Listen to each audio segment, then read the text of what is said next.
Okay, well done.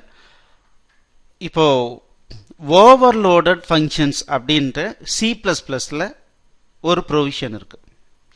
Overloaded function அப்படின்னா function name ஒன்று தான், ஆனால் பெராமீட்டர், அதனுடைய பெராமீட்டர், இன்புட் பெராமீட்டர் பார்த்தீங்கன்னா நம்பர் ஆஃப் பெராமீட்டர்ஸ்லையோ அல்லது டைப் ஆஃப் பெராமீட்டர்ஸ்லையோ வித்தியாசமாக கொடுத்தோம் அப்படின்னம்னா அதை C++ ப்ரோக்ராம் ஏற்றுக்கும்.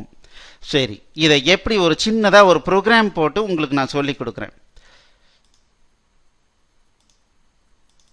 ஓகே, இதை சேவ் பண்ணிக்கலாம். Overloaded. So include IOStream using namespace std. Okay, int main ப்ரோக்ராம்க்கு வரும். எனக்கு லைன் ட்ரா பண்ணுறதுக்கு, சும்மா லைன் ட்ரா பண்ணுறதுக்கு ஒரு கோடிங் பண்ணணும். நான் என்ன பண்ணுறேன்னா ஒரு ஃபங்க்ஷன் டிக்ளேர் பண்ணுறேன். எப்படின்னா void line of, எதுவும் இல்லை, void line of int. சரி, ஸோ இந்த மாதிரி நம்ம ஓவர்லோடட் ஃபங்க்ஷன் எழுதியிருக்கோம். சார் இது எப்படி இது எடுத்துக்கும், ஒரே நேமில் ரெண்டு ஃபங்க்ஷன் எடுத்துக்குமா அப்படின்னா எஸ் எடுத்துக்கும். ஆனால் ஒரே ஒரு விஷயம், இதில் பார்த்தீங்கன்னா நம்பர் ஆஃப் பெராமீட்டர்ஸ், இதுக்கு இன்புட் பெராமீட்டர் 0 இன்புட் பெராமீட்டர் இருக்கு. இதில் பார்த்தீங்கன்னா ஒரு இன்புட் பெராமீட்டர் இருக்கு. நான் இன்னொன்னும் கொடுக்க முடியும், வாய்ட் லைன் சே டபுள். இதுவும் ஓகே. ஏன்னு கேட்டிங்கன்னா இதனுடைய டைப் வேற, ஒரு பெராமீட்டர் தான் இது ரெண்டுலையும் இருக்கு, ஆனால் இது ரெண்டுலையும் டைப் வேறையா இருக்கு. இந்த மாதிரி டைப் வேறையா இருக்கலாம், இல்லது நம்பர் ஆஃப் பெராமீட்டர்ஸ்ல வித்தியாசமா இருந்ததுன்னா ஃபங்க்ஷன் நேம் ஒரே நேமை வச்சுக்க முடியும். சரி, இப்போ நான் என்ன பண்றேன், void line.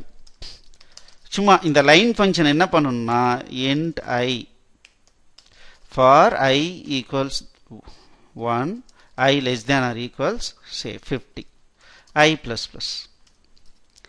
C out. Okay,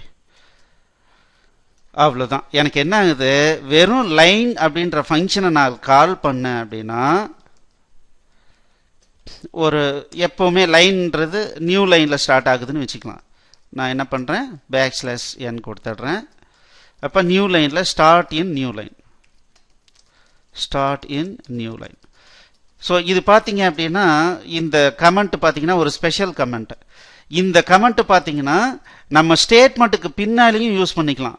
இந்த ஒரு ஸ்டேட்மெண்ட் என்ன பண்ணுதுன்னும் போது நான் இந்த மாதிரி கமெண்ட்டை யூஸ் பண்ணிக்கலாம். டபுள் ஃபார்வர்ட் ஸ்லாஷ் கொடுத்து நான் வந்து கொடுத்துக்கலாம். இது இல்லாமல் சி ப்ரோக்ராமிங்கில் மாதிரி இந்த மாதிரி மல்டிப்புள் லைன் வந்து நம்ம மல்டி லைன் கமெண்ட்ஸும் நம்ம யூஸ் பண்ணுறதுனாலும் பண்ணிக்கலாம். ஓகே, அப்போ இந்த ஸ்டேட்மெண்ட் எதுக்காக யூஸ் ஆகுது, நியூ லைனுக்கு வர்றதுனால. ஓகே, அடுத்தது நான் ஒரு பர்டிகுலர் நம்பர் கொடுத்தேன் அப்படின்னா அந்த மெத்தடில் எனக்கு கால் ஆகணும். ஸோ இப்போ void line int of say n. So இதில் இருக்கிற அப்படியே தான் எனக்கு வரணும். பட் என்ன அப்படின்னா அங்கே ஃபிக்ஸடாக 50 கேரக்டர் வந்து 50 ஐஃபன் வரும், அதுக்கு பதிலாக n ஐஃபன்ஸ் வரணும். ஓகே, அடுத்தது பார்த்தீங்கன்னா void line of double n. So இங்கே என்ன பண்ணுறேன், இன்ட்டு x ஈக்குவல்ஸ் n. நான் இந்த என் இன்புட் n வேல்யூவை நான் என்ன பண்ணுறேன், எக்ஸுக்கு அசைன் பண்ணுறேன். ஆனால் எக்ஸுங்கிறது என்ன, இன்டீஜர். இங்கே இருந்து லைன் ஆஃப் எக்ஸ்ன்னு கொடுத்துட்றேன். அப்போ என்னாகும், ஆட்டோமேட்டிக்காக இந்த எக்ஸுங்கிறது என்ன type of variable, integer type of variable. அப்போது லைன் அப்படின்ற ஃபங்க்ஷன் இப்போ பாருங்க, நான் கால் பண்ணுறேன் இந்த இடத்துல வெறும் லைன் கூப்பிடும் போது 3 ஃபங்க்ஷன் வந்து ஒரே நேமில் இருக்கு. இந்த ஃபங்க்ஷனுக்கு வருமா, இந்த ஃபங்க்ஷனுக்கு வருமா, இந்த ஃபங்க்ஷனுக்கு வருமா, இதுதானே பிரச்சனை. இப்போ இந்த இடத்துல ஒரு பெராமீட்டர் கூட நான் கொடுக்காததுனால நீங்களே ஈஸியாக ஐடென்டிஃபை பண்ணிக்கலாம். கண்டிப்பாக இந்த ரெண்டுக்கும் ரிஜெக்ட் ஆகிடும், இது மட்டும்தான் ரன் ஆகும் இல்லைங்களா. அப்போது இந்த ஃபங்க்ஷன் கால் இதுக்குள்ளார வந்துடும். இப்போ நான் என்ன சொல்கிறேன்னா empty parametered function அப்படின்னு நான் சொல்கிறேன். இதை என்னன்னு சொல்கிறேன் அப்படின்னா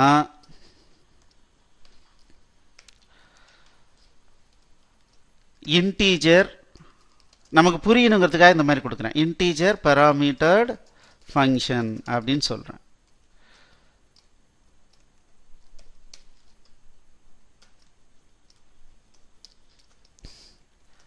இது என்னன்னு சொல்றேன்னா cout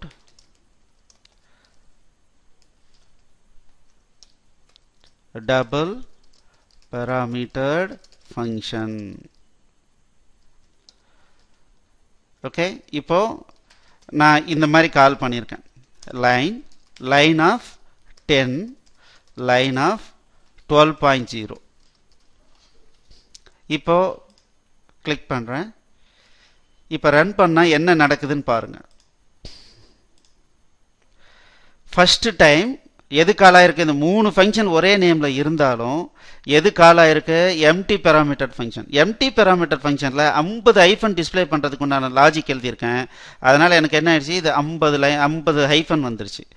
ரெண்டாவது 10ன்னு நான் பாஸ் பண்ணியிருக்கேன். அப்போ என்ன ஆச்சு, ஆட்டோமேட்டிக்காக இதை சூஸ் பண்ணிடுச்சு. ஏன்னா நான் இங்கே என்ன நம்பர் கொடுத்துருக்கேன், இன்டீஜர் நம்பர். அப்போ இன்டீஜர் ஃபங்க்ஷன் வந்து கால் ஆயிடுச்சு. இங்கே பாருங்க, அது 10 அப்படின்னு கால் ஆயிடுச்சு. அடுத்தது பார்த்தீங்கன்னா நான் கால் பண்ணும்போது 0.0ன்னு கொடுத்துருக்கேன். அப்போ ஆட்டோமேட்டிக்காக என்ன ஆகும், இந்த 3ல எதுக்கு வரும், இதுவும் வராது இதுவும் வராது. டபுள் எது வேல்யூ இருக்கு, டெசிமல் பாயிண்டோட எது இருக்கு, டபுளுக்கு ஈக்குவலண்டா இருக்கு. அப்போ அது வருது. ஆனா இன்சைட்ல நான் என்ன பண்ணியிருக்கேன், இந்த இன்புட் நம்பரை இன்டீஜரா மாத்தி அதுக்குண்டான ஈக்குவலண்டான லைன் ஃபங்க்ஷனே கால் பண்ணு சொல்லியிருக்கேன். அதனால என்ன ஆகுது, டபுள் ஃபங்க்ஷனுக்கு வந்துட்டு இன்டீஜரா கன்வெர்ட் ஆகி மறுபடியும் என்ன ஆகுது, இன்டீஜர் ஃபங்க்ஷனுக்கு வந்து வருது. இப்போ என்ன ஆகுது, நான் இங்கே 12ன்னு கொடுத்துருக்கிறதுனால 12 ஹைஃபன் இதில் டிஸ்பிளே வருது. அவ்வளோதான். இதுக்கு பேர் என்னன்னா ஓவர்லோடட் ஃபங்க்ஷன். ஓவர்லோடட் ஃபங்க்ஷன்னா என்ன நீங்க புரிஞ்சுக்கணும், ஒரே நேம்ல சி ப்ரோக்ராமிங்ல ஃபங்க்ஷன் எழுத முடியாது. அதுக்கு பதிலாக நம்ம என்ன பண்ணோம்னா இங்க C++ல அந்த மாதிரி எழுதிக்கலாம். பட் என்ன வித்தியாசம் இருக்கணும்னா, நம்பர் ஆஃப் பேராமீட்டர்ஸ்லயோ அல்லது டைப் ஆஃப் பேராமீட்டர்ஸ்லயோ டிஃபரன்ஸ் காமிச்சு நம்ம ஃபங்க்ஷன் ஒரே நேம்ல டிஃபரண்ட் ஃபங்க்ஷனை நம்ம எழுதிக்க முடியும். ஸோ இதனால நிறைய ப்ராப்ளம் ஓவர் கம் பண்ணாங்க. சாஃப்ட்வேர் டெவலப்மெண்ட் நிறைய இம்ப்ரூவ் ஆச்சு. ஸோ உங்களுக்கு ஓவர்லோடட் ஃபங்க்ஷன்னா கண்டிப்பாக நல்லா புரிஞ்சிருக்கும். இந்த ப்ரோக்ராமை ஒரு முறை பார்க்காம புரிஞ்சிக்கிட்டு போட்டு பார்த்துட்டு ஃபர்தராக ப்ரொசீட் பண்ணுங்க. ஏன்னா இது ரொம்ப ரொம்ப இம்பார்ட்டன்ட் கான்செப்ட். இது வந்து எல்லா அட்வான்ஸ்டு லாங்குவேஜ்லையும் இந்த ப்ரொவிஷன் இருக்கு. அதனால நீங்கள் கொஞ்சம் புரிஞ்சு படிச்சுக்க பார்த்துங்க. தேங்க்யூ.